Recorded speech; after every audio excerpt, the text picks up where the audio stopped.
You guys. Hello, and welcome back to the channel. For those of you guys who are joining for the first time, hello, hi. My name is Mary. I am the founder and CEO of Mary-ish Entertainment, and it is my joy and my goal in life to spread grace and peace to everyone that I come in contact with. And for those of you guys who are coming back, so let's hop into today's. Before we do that, yes, I know I have a scarf on. Yes, I know I sound extremely stuffy, but I actually am getting ready to go and fulfill a last minute assignment. And I was on auntie duty, so they were getting over a cold, and they just passed it on to me. But I'm fine, I promise. With that being said, let's jump into today's video. Okay, today's question um, actually comes from a TikTok that I did a couple of weeks back when someone asked, why do I think young people are leaving the church? And while I did answer it in that live that I was a part of, I think it is time for me to tell my truth um, as to why I personally uh, left the church. Now, I did a video on what I call my Jonah phase, and I get where I give a brief synopsis of what happened. But this video is actually going to go more into depth about why I think young people are leaving the church and why I personally felt it necessary to leave my church for a period of time. So, with that being said, please take this with a grain of salt. This is my personal experience with my church, my ministry, my walk with God. This by no means is a throwing shots at anybody or anything. Okay? Okay.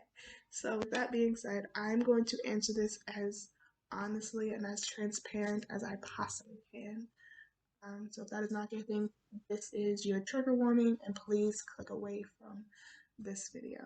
I'll give you 5 seconds.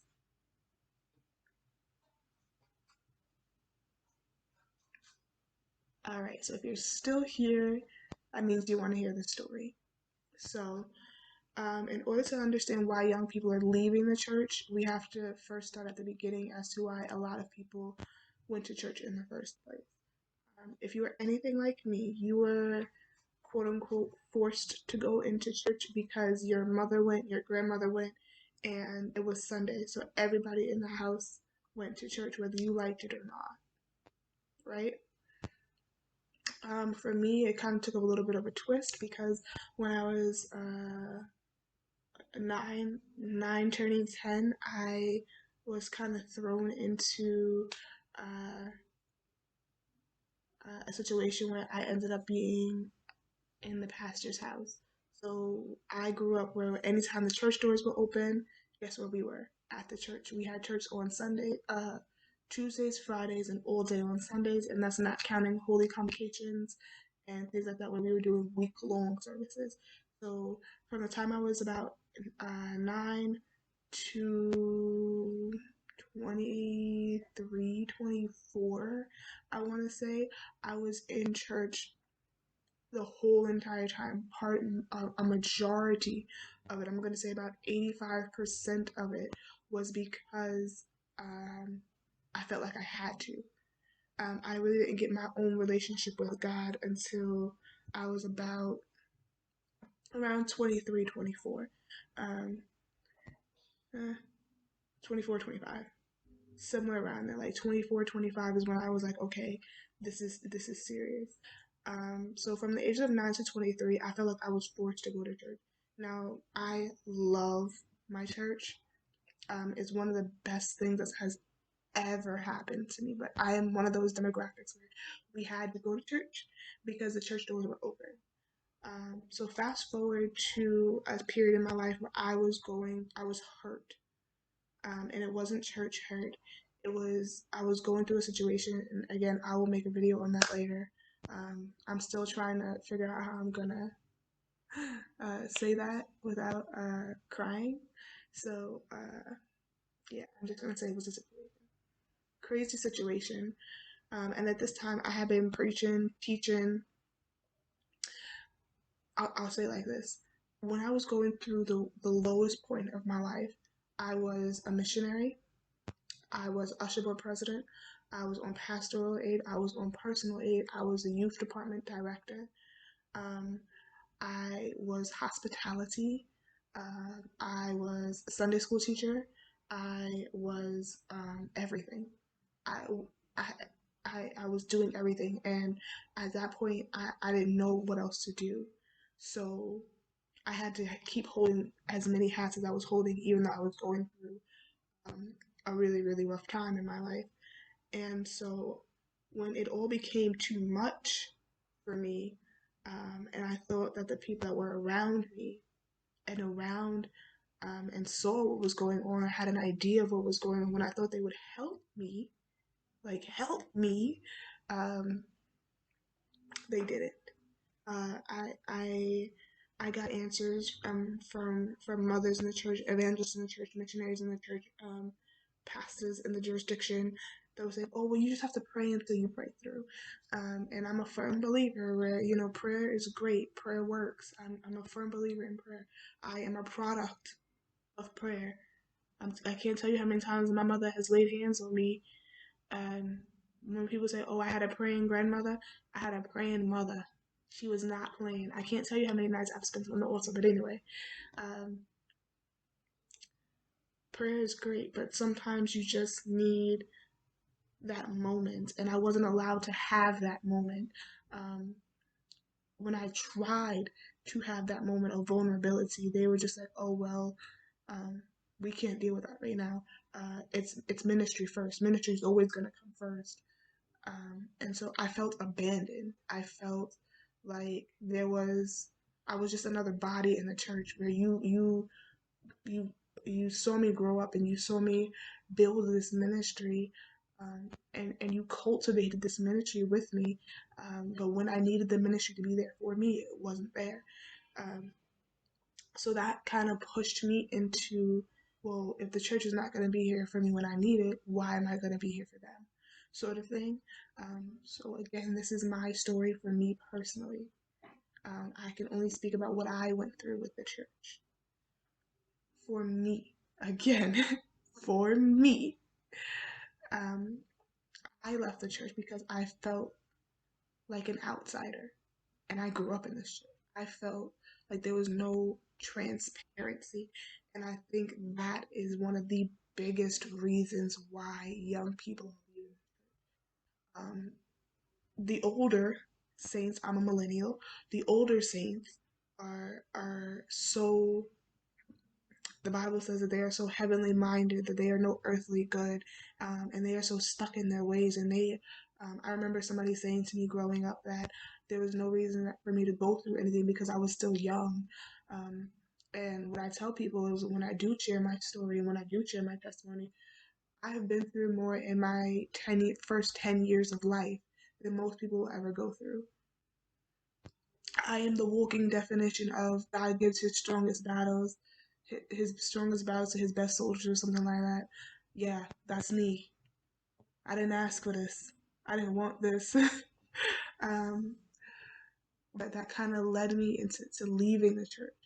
And um, the way I left the church is I literally just packed up and left. I was born and raised in New York. I knew nothing but New York for a long time. Excuse me. I knew nothing but New York for a very, very long time. Um, but because of what I was going through and because I didn't have the love that I felt I needed at that time from the people I wanted it from, I left the church. So I packed up my things. I didn't tell my father I was leaving. I didn't tell my mother I was leaving. I didn't tell my siblings that I was leaving. I literally packed up and moved 700 miles away. Um, and to me, I was like, I need this for me. I need to know if I'm serving God because this is all I was taught, or if it's just genuinely because God has called me into the ministry. Does that make sense? So I left. I think had people been more transparent with me and more open and more honest with me about what was going on in their lives, and when they saw me struggling, if they could have just pulled me aside and instead of condemning me, like all I wanted was a hug. All I wanted was an encouraging word, and I think that is what the young people are craving. They crave that transparency. They crave that it's gonna be okay. Like we know, and that is why I am so um, encouraged to help the young people because I was there. I was that young. I was there. Okay, I was there. Um, and then when I go and I tell people the story, because when I left the church, I left the church. I did not step foot in the church, in a church, for almost 2 years. I was so mad at God. And I know a lot of Christians who will see this video, and this is probably going to be a little bit longer than my other videos, but I have to tell you the story. Um, a lot of Christians who are going to see this video are going to be like, how could you be mad at God? How could you be a Christian and be mad at God? Let me tell you how. I was the type of girl who, when I believe in something, I'm 10 toes down for it. I believe in it wholeheartedly. There's nothing you could do that would change my mind. And that's exactly how I felt towards God in the ministry. I was Sister Mary after all. I was Missionary Mary. Um, I was I was the next big thing. I am the next big thing. Um, but when I needed the church, they weren't there.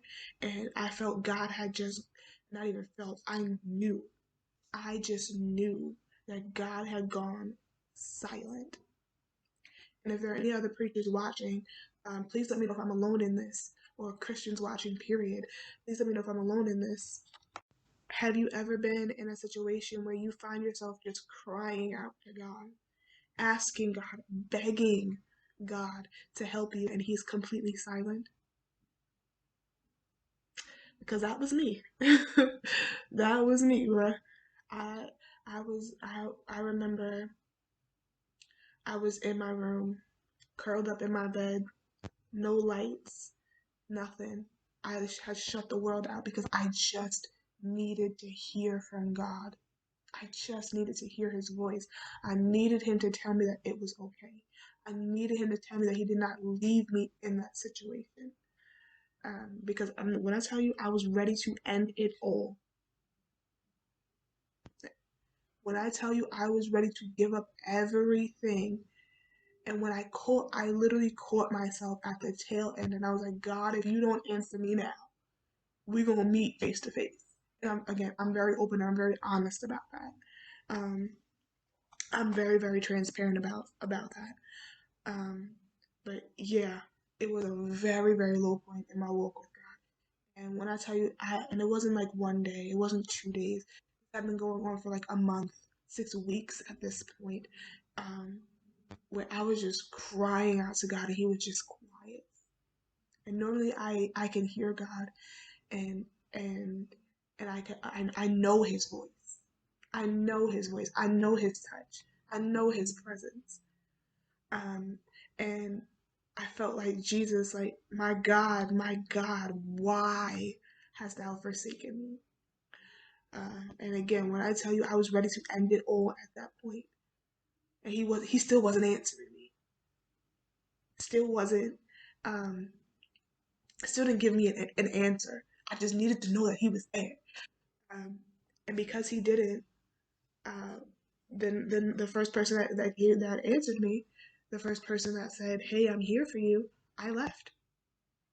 I left, and I didn't look back. I was at a point where I didn't care. It was a very, very dangerous time in my life because when I tell you I genuinely did not care, I went from caring too much to not caring at all. And that is why that was probably my lowest point with God. And that is probably the only time in my life where I ever doubted God's existence. Because literally, as I was leaving, he answered. Literally, as I was leaving New York State, he answered. And I was like, it's too late now. It's too late now. I didn't want to hear anything he had to say. I didn't want to hear it. I was like, God, I've waited for you. I've called to you. I've cried out to you for 6 weeks straight, and you were silent. And now looking back on it, I'm reminded of a quote where it says that the teacher is always silent during the test. And I was like, yeah, no, this test is too much. This is advanced level faith. God, I'm intermediate. I'm intermediate with my faith right now. Um, so when he finally answered me, I just let him have it. I, I mean, I always talk to God like he's my friend. Um, but at that time, God, I was talking to God like me and him had beef. Like when I say me, like I wanted to fight God. And again, I know some Christians who are watching this are gonna be like, "Oh my gosh, listen, this is my truth. Okay, let me live my truth. This is my moment of transparency. Let me have this." Because honestly, this is the first time I'm telling this story to anybody. So let me have this. So when he finally did answer me, 6 weeks later, I was already halfway across the country, settled in sin, and I knew it. And he waited until that moment to answer me.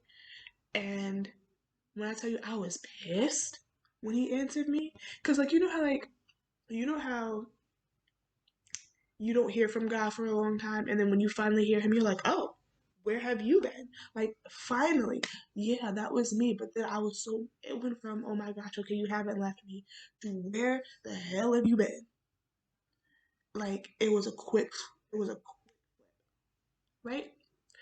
Um, so then I just I kept feeling him tugging at me and just telling me to go back and telling me to, um, to remember, and he would bring scriptures back to my remembrance, and I'm talking about scriptures I haven't studied since I was like a baby Christian.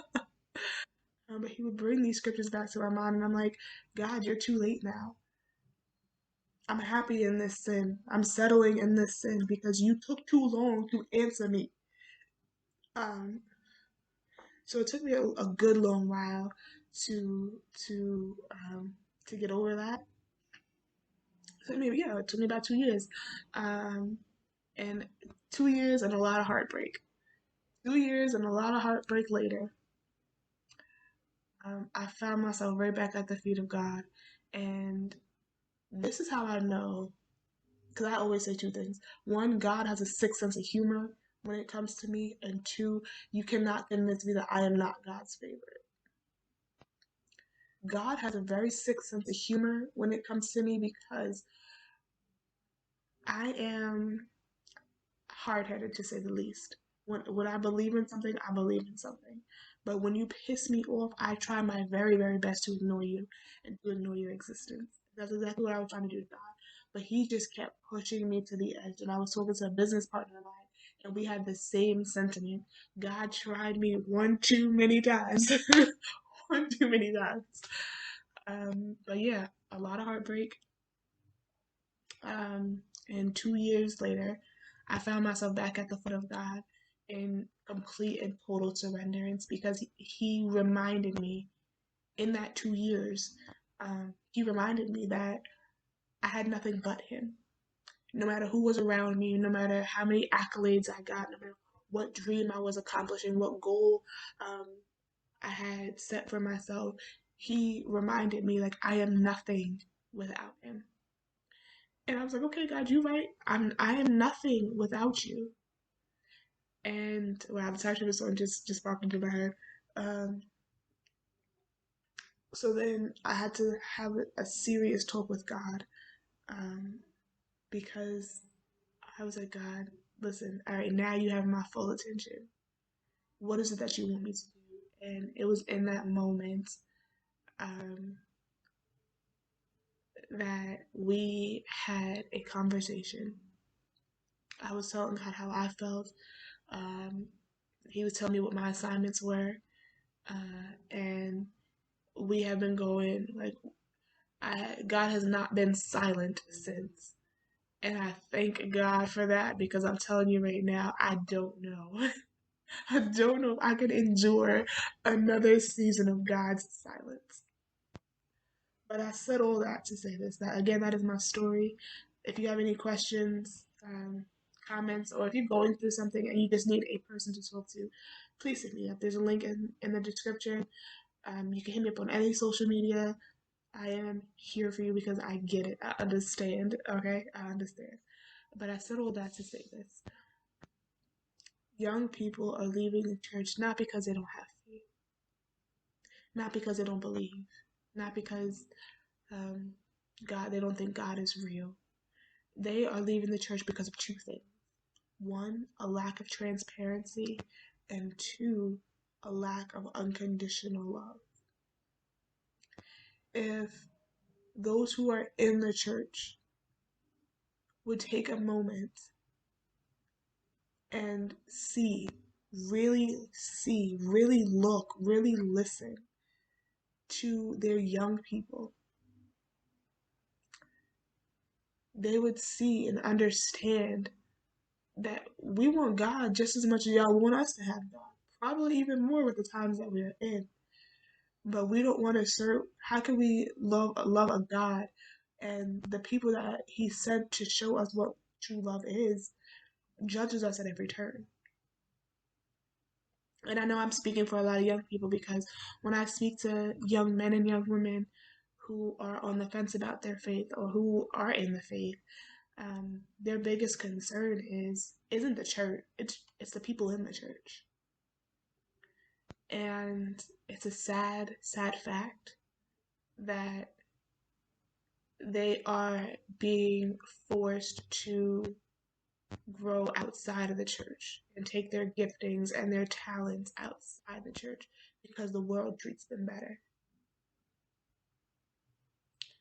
And I think if we're all going to be honest, and my mother says this to me all the time, um, she quotes the scripture to me all the time. There's nothing new under the sun. If y'all would just be honest about y'all past and stop trying to uh, judge us for ours, I think we can make this work. So again, enough with the heavy, because oh Jesus. So again, my name is Mary. I am the founder and CEO of Mary-ish Entertainment. It is my great joy and a great honor to spread grace and peace to everyone that I come across. And if no one has told you this today, I see you. I appreciate you. I am so very, very proud of the person that you are. I am so proud of everything that you've overcome. I am so proud of everything that you have said yes to, everything that you've said no to.